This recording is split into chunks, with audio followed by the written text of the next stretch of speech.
Um, it's hard to say because most of it was done over the phone. And while the one guy said he was doing damage control and trying to help me out, I did make a lot of friends with the people in the office, so I knew what was really happening, and he was kind of just playing devil's advocate. And I'm sure some people were not happy because I probably should have done it in a little bit better way or called a meeting or something. But, worse things have happened in wrestling, and they've taken back people that have done worse to the company. So that's why I say never say never. And if they want to like ixnay me for that for the rest of my career, then I'm also okay with that, because it is kind of my fault. But I don't think it was that bad compared to what other people have done to them. Oh, I've heard much worse. I mean, I've heard some Ultimate Warrior stories that are pretty bad. So, you said, you had some ideas. Obviously, you mentioned the Bunny character and the Donnie Darko thing, which is an unbelievable movie.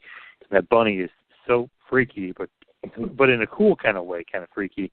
What was your idea for that Bunny? Because that would have been, if it's the Donnie Darko, dark Bunny kind of weird character, that's pretty damn cool. So I had a bunch of different ideas. I'll give you one that kind of sparked the interest a little bit, which I thought they were going to run with, but never did, which was heartbreaking to me. So I figured, because you followed the storyline with the Bunny and Adam Rose, right?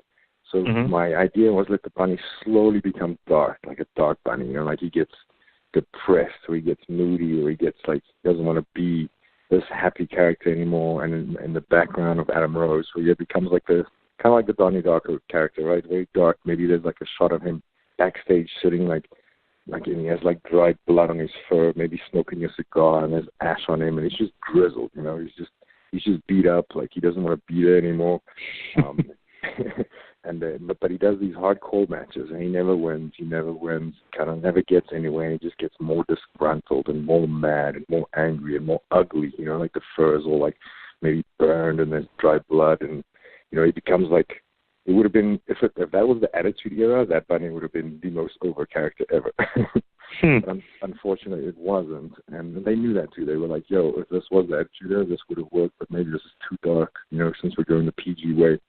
And it could have been anyone. If the Bunny's head came off, it could have been anyone. At one stage, it could have been Jeff Hardy. It could have been Kurt Angle. Maybe it would have been me. But my idea was, no matter who it is, people won't be shocked. The only thing that'll make people shocked is just, as an example, I pitched this. I was like, so maybe the Bunny gets hurt for real, and the ref throws up the X, and there's a backstage segment where they pull the head off of it, and all along it was Vince. And Vince was why the hell would I do that? I was like, because you're a crazy billionaire. That's what I would do if I was a crazy billionaire.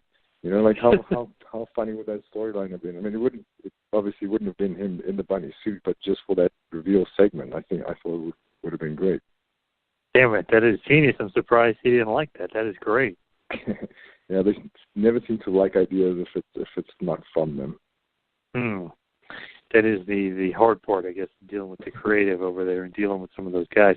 I mean, that is such a cool idea, and I love how dark and disturbed and the hardcore matches and almost the bitterness of the Bunny. I mean, that is such a great idea. I don't know, maybe, I guess you could just say, the timing wasn't right on their part to kind of pull the trigger on that one? Probably, yeah. Like I said, if it was the Attitude Era, they would have been all over that. Maybe it was a timing issue, and maybe they didn't have faith in me pulling that off. I mean, but that was just one idea. I had maybe 20, 30 different ideas for the Bunny alone, and then the Daryl character. I mean, I had a bunch of the Angel character. There's a bunch of different ones, and just even when I just left, that's when the network just started, and they told us to come up with shows. And I wrote about 10 different shows, which I just got shut down the whole time, and I just kept thinking, I was like, maybe my ideas aren't good. Maybe I kind of I felt worthless, and that's one of the main reasons I left. One of the shows that I actually pitched over and over was the 205 Live show, by the way, which I'm happy to see that they're actually going with right now. Interesting. How did you kind of push it? You basically said just create a cruiserweight show?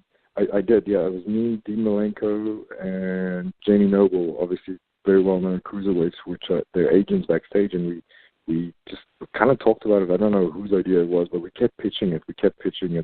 To them, and we have a network. We need content. We have all this airtime that we could potentially put anything we want on, and it was just, I think that was just a timing thing. I think if I was still around, maybe that would have happened sooner, or maybe I planted the seed. Who knows? I mean, I don't want any credit for it. I'm just very happy to see that they're actually doing it right now.